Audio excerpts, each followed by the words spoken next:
G'day guys, Fishinstraya here. Today we are doing a pretty requested video. We're having a look at my boat.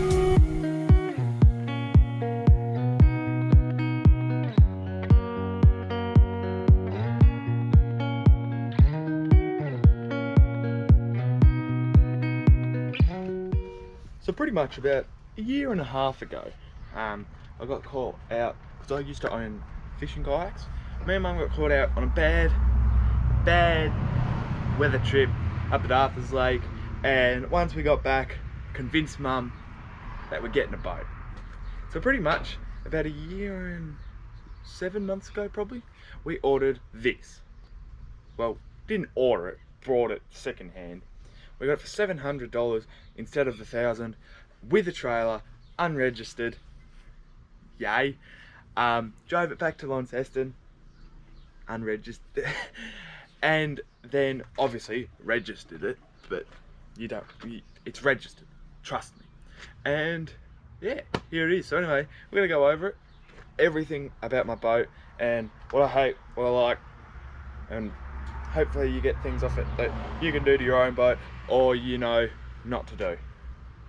So pretty much a little backup on it. I've been through 3 motors on this one, a like old 9.9 Johnson, a 15 Chinese Maxus, and now the beast of itself, the 15 horsepower Mercury. Just it's beautiful. Just look at it.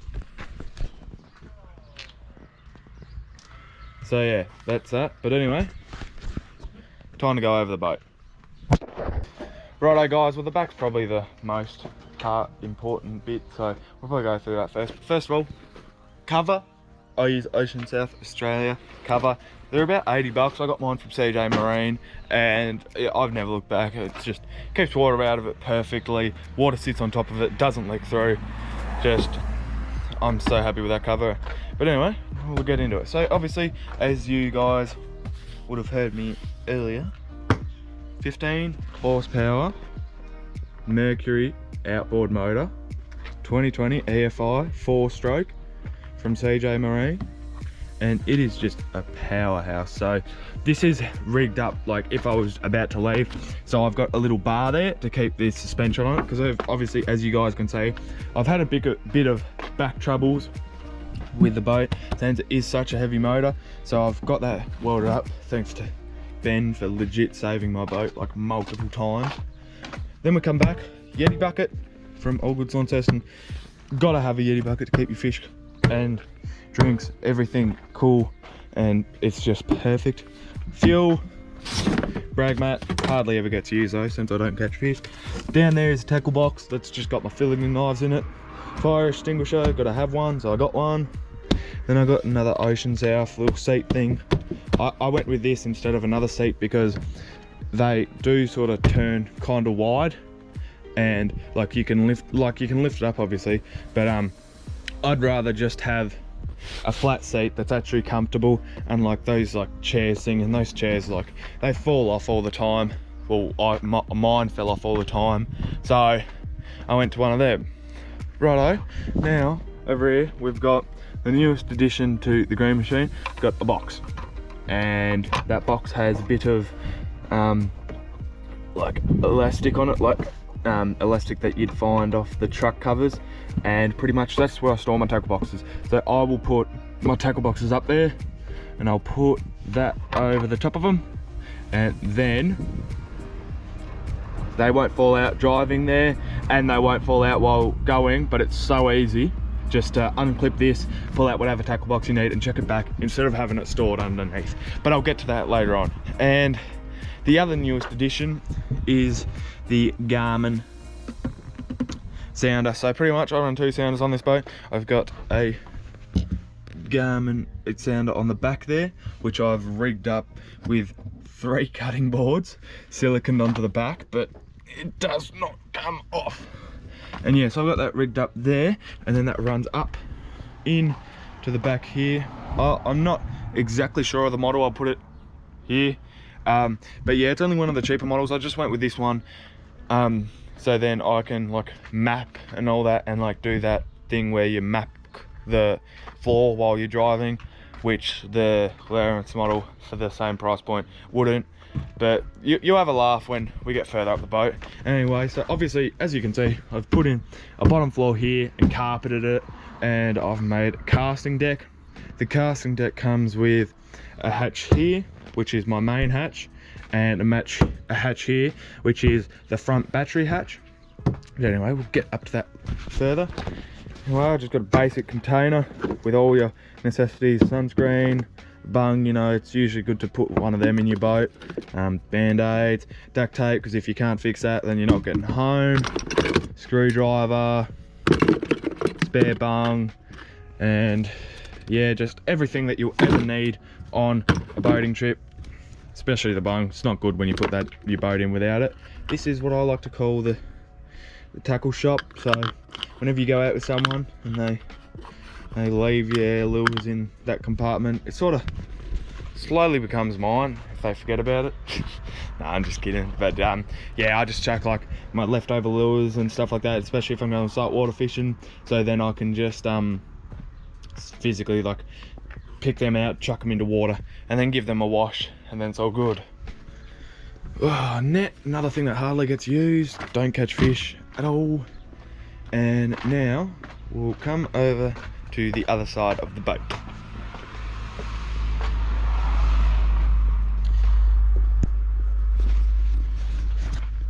Righto, so here we've got the way that I store all my rods. So pretty much I just lay them down, reels up here, and I put them in this slot. Obviously only the smaller rods will fit in this size since there's a light bar there, but I'll get to that later. So my longer rods go on this side, and then my shorter rods go over to that side, and I have a clip here that clips on to that hook. It flips a little bit because I've just got, it's the same stuff as on the back box there, and it's screwed in on this side, and this side it clips in, but it's the hose clamp slips, so you gotta actually pull it back. But there you go, goes on like that, and the back one goes like that, and that has pretty much stopped my reels from bouncing. Like I drive with my rod and reels in there now because they just don't bounce at all once they're in this and they're strapped down. It's just perfect. Like my net goes underneath this as well, and it's just all works out well. Now we come to the electric motor. So this is it's just not a foot pedal. I know, I hate it. I want a foot pedal or a remote, but that wouldn't fit in my price point when I need an electric motor. So this is only a $200 one, but pretty much it's a water snake Venom one.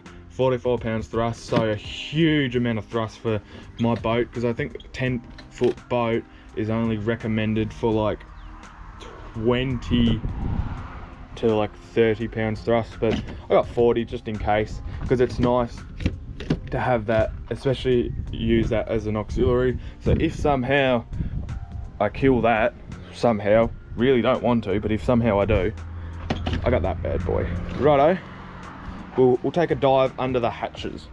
Righto, so I've just got 2 bits of ribbon that come out, and then out pops the hatch. So the hatches and everything, the carpet folds underneath and is stapled in. Some stapled, some screwed because I changed halfway. And the other thing you'll see is, yes, it is duct taped. So I duct taped the whole frame, and some of it I even cling wrapped to make it 100% waterproof. And so far, hasn't let me down, so that's good. Anyway, so going into the hatch, this is where all of my wiring for everything apart from my electric motor goes. So yes, it is a dual battery 10-foot boat. So I have a switch here, dodgy done switch, that controls my little light bar at the front, which that is pretty good. So when it is getting dark and I'm coming back to the boat ramp, it gets me enough light to see where I'm going in front. Obviously not going to floor it with that on, it's only a small light bar, but it gets me seeing. Next thing that it runs is it runs this, which is a little portable charger. So it's got a USB port there, and I run that off my battery, which we'll get to the battery shortly, and that charges my phone, my speaker, my GoPro batteries. That charges everything that I physically need, so that is great.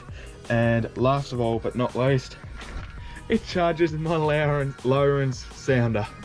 Yep, Garmin, Lowrance, every single thing.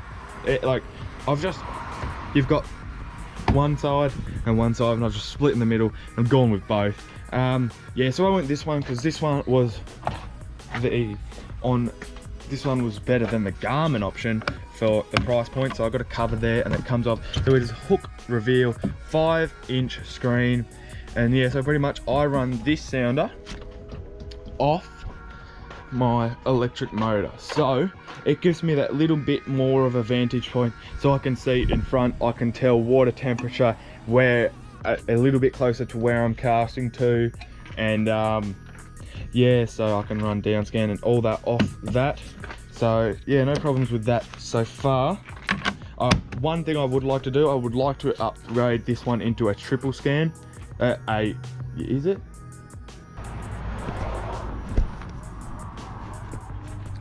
Triple shot. I had a complete mind blank. I'd love to upgrade that to a triple shot, so then I could have side scan on it.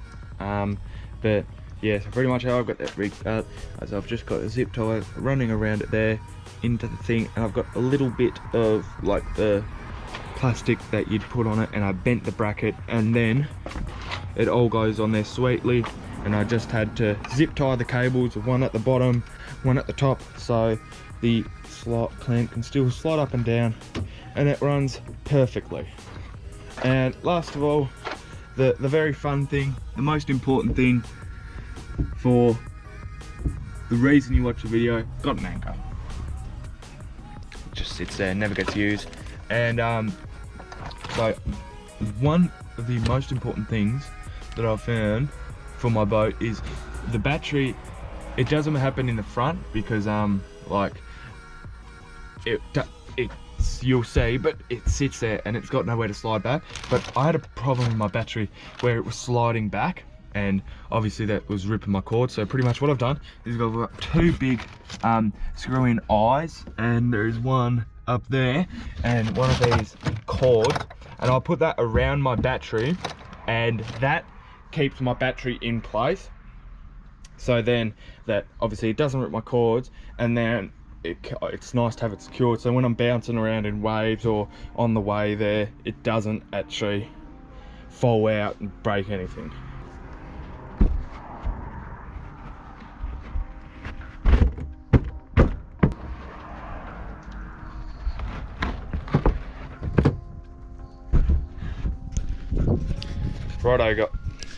Righto guys, so this is another very cool hatch. So pretty much what you've got in here is water. The two gourds for my electric motor, I usually have the boat sitting up so the water will drain out, but I've put it down to do it, so that's where a lot of the water sits while I'm sitting flat. So the one bad thing about sort of the boat is while I'm standing at the front, all the water will come to the front, and then while I'm flooring it, all the water will come to the back. Like, I mean, that happens in every boat, but since obviously it's such a small like thickness of a boat, a lot of your gear gets wet, so you have to dry it out every single time you take her out. But I mean, oh well, you can get out, that's all that matters. And last of all, but definitely not least, I've got rope tied to the front and a heap of rope, so that's helpful if like I'm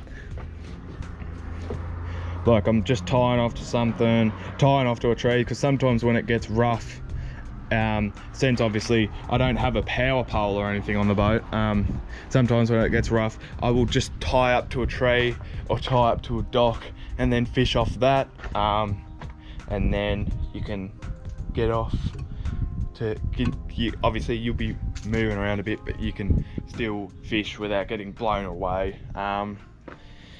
But yeah, so there is my boat. Pretty much everything on the boat.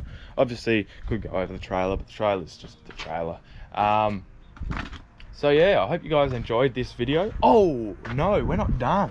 We're not done. We've still got very important things to run over. So like I said, I run 2 batteries on my boat, and there they are. So pretty much this is a 105 amp AGM battery, so that weighs 30 odd kilos, and this is what I run in the center. So every single thing, so my sounder, my light bar, and my phone charger, I run off this one, which this is what I used to run my electric off. But once I added a sounder and another sound and like all that stuff to that as well, including the electric, I was just running way too flat. So recently I went out and I made the purchase of a lithium battery, 100 amp hour for my electric. So I just run this off my electric. This only weighs 18 kilos and it is just great. Obviously that's going to cost you a lot more. Like this one cost me 800, that one cost me 300, but that is very, very helpful, and it's nice to know that I can go out, run it all day, and I'm probably only going to lose like 0.1 of a volt.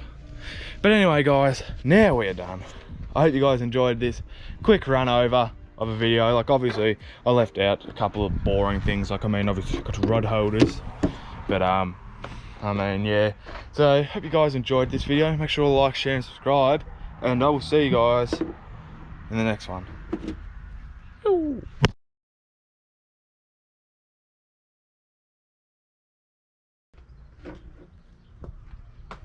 G'day guys, Fishinstraya here today.